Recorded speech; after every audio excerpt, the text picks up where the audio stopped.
El primer libro se llamó El ladrón de esperanzas. Estoy recibiendo un volumen aquí extraño, un fondo. A ver si le pueden bajar un poquito. Francisco, te saludo, muy buenas noches, ¿cómo estás? ¿No me escucha, Francisco? Bien, Pepe, muy agradecido, sobre todo muy agradecido de que me permitas...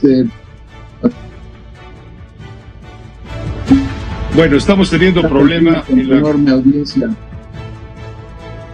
Muchas gracias, Francisco. ¿Ya tenemos bien la comunicación restablecida, Carlos Alberto Pérez? Lo vamos a poner por teléfono mejor porque el internet está fallando y le ofrecemos a usted una disculpa por esta razón. Vamos a hablar con Francisco Martín Moreno. Le digo que está presentando su nuevo libro, su nuevo hijo, que se llama México Roto. Es una continuación de un primer libro de la saga El ladrón de esperanzas y se refiere a López Obrador. Francisco, háblanos de tu libro México Roto. ¿De qué se trata? Adelante.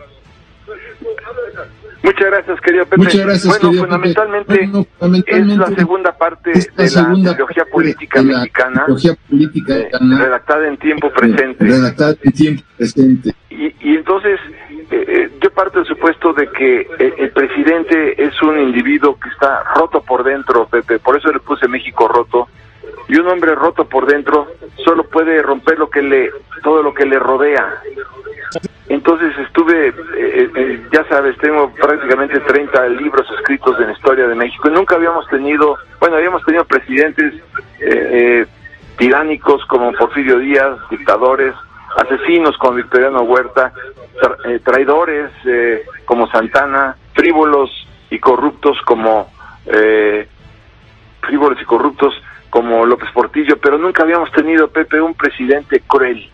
Y yo lo veo porque no le duelen los niños, los miles de niños que han muerto ya por cáncer, ni le duelen los 600,000 muertos que van ya por COVID. No es cierto que vayan 300,000, porque los 5 exsecretarios de salud dijeron que hay que multiplicarlo por 2.5, ni tampoco le duelen los 4 millones de pobres, ni las 12 mujeres que asesinan al día, ni destruir las organizaciones filantrópicas, ni la quiebra masiva de las empresas, ni el desempleo, Pepe. Entonces por eso dije México Roto.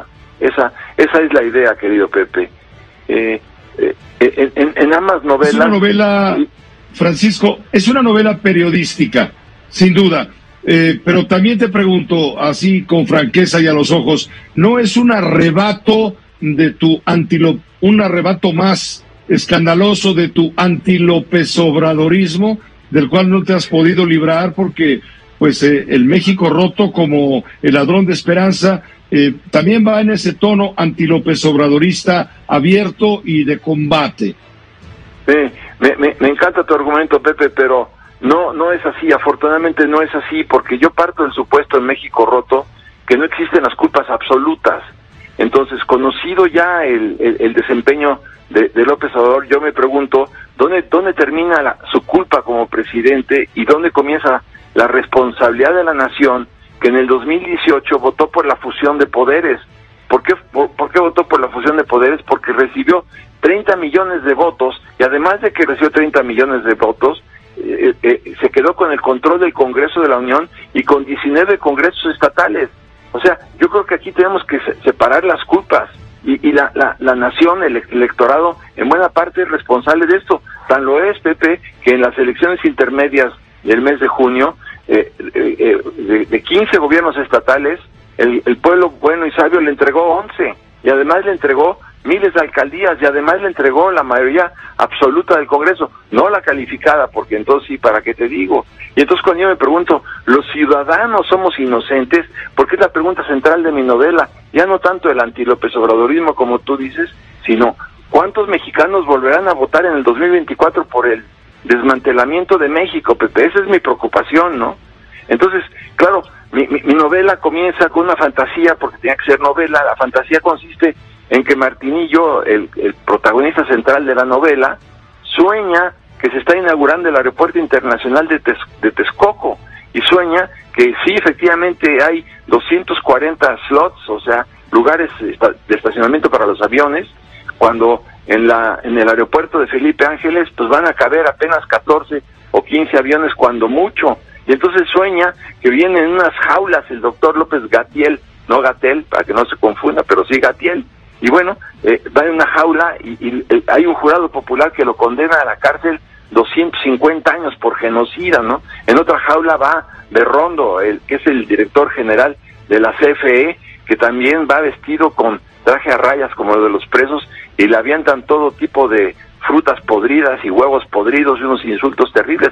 Pero lo mejor es cuando el presidente, bueno, cuando está viendo también en su sueño cómo en la nueva gestión, porque Antonio M. Lugo Olea, en mi novela, o sea, AMLO, pierde la revocación del mandato, se tiene que ir a su rancho, de nombre muy popular, por cierto, y ahí es donde él piensa pedirle asilo en su sueño a Nicolás Maduro.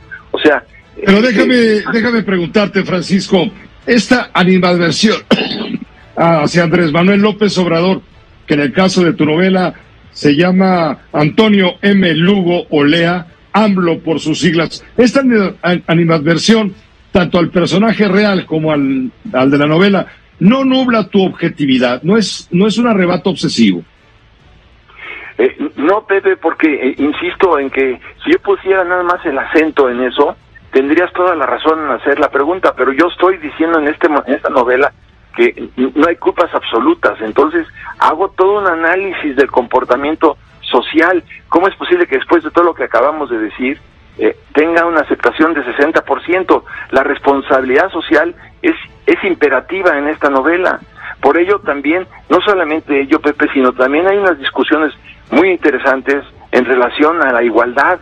Es decir, la esposa de Martinillo dice, no existe la igualdad, en una familia no existe la igualdad, en una manzana tampoco existe, en una colonia tampoco, en una ciudad tampoco, y en un país tampoco, y entre los países tampoco. Y entonces proponer la igualdad es tanto, claro que suena horrible, es tanto como tener que imponerla por la fuerza.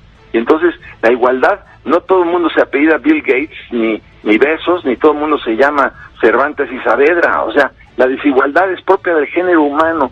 Por ello, ¿dónde hay más igualdad? Pues sí, en una tribu, si se puede decir, en el corazón septentrional de África, sí, pero hay más desigualdad en los Estados Unidos, sí, pero al mismo tiempo hay mayorías que tienen un nivel de educación y de Estados Unidos o de Francia, de Inglaterra, como tú quieras.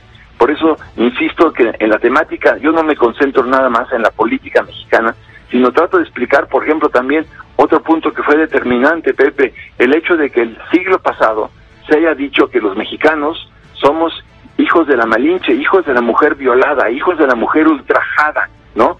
Y hijos de la mujer chingada, y por lo tanto los mexicanos somos unos hijos de la chingada. Pues no es cierto que seamos unos hijos de la chingada, Pepe. Esta tesis hay que superarla, hay que cambiar la narrativa castrante que durante tantos años nos hizo mucho daño.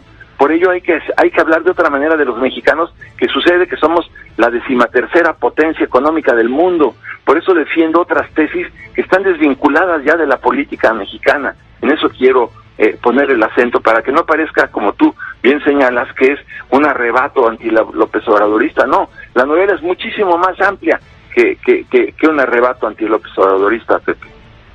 Pues te agradezco mucho, Francisco Martín Moreno, que nos hayas presentado tu nueva novela, México Roto.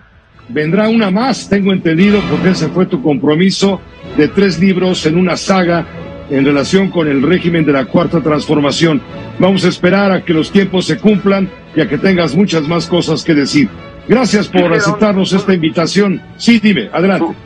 Un último punto, Pepe. Hay un protagonista central en la novela, que es el erotismo, es el amor, es la pasión, son relaciones amorosas muy complejas, muy tortuosas, muy románticas, pero creo que al lector le va a gustar este encuentro entre dos sexos que son personajes verdaderamente fuertes, poderosos, inolvidables. O sea que una novela sin erotismo, Pepe, ya no fue novela. Gracias, lo leeremos con mucho detenimiento. Hemos empezado a ojearlo primero y sí, saca lumbre, saca chispas lo que promete el resto de las 400 y pico de páginas. Que estés muy bien, Francisco. Gracias. A ti, Pepe, querido. Un abrazo. Esta fue una producción de Grupo Fórmula. Encuentra más contenido como este en radioformula.mx.